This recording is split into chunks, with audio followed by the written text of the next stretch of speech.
ঈদের পরই সারা দেশে হঠাৎ বেড়েছে ভোজ্য তেলের দাম। সয়াবিন তেলের দাম লিটারে 10 টাকা বাড়ানোর ঘোষণা দিয়েছেন মিল মালিকরা। মঙ্গলবার থেকেই ভোজ্য তেলের নতুন দাম কার্যকর করেছে Bangladesh vegetable oil refiners and vanaspati manufacturers association.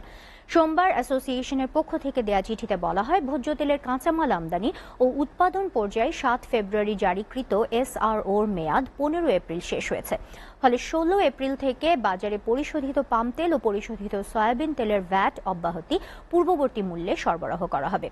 বাণিজ্য মন্ত্রণালয়ে দেয়া চিঠি অনুসারে প্রতি লিটারে 10 টাকা বাড়িয়ে বোতলজাত সয়াবিন তেলের দাম নির্ধারণ করা হয়েছে 173 টাকা, আর প্রতি লিটার খোলা পাম তেলের দাম নির্ধারণ করা হয়েছে 132 টাকা।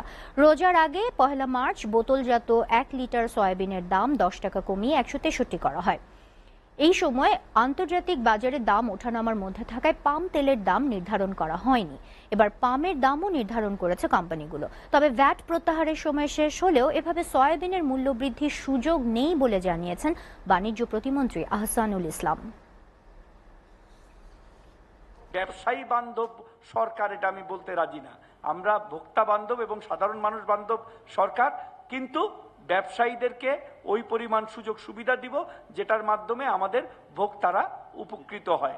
যারা আইন অনুযায়ী ভালোভাবে ব্যবসা করবে এবং ভোক্তার সুবিধা পৌঁছে দেবে, সাধারণ মানুষের জন্য কাজ করবে, তাদের আমরা সব ধরনের সহযোগিতা করব।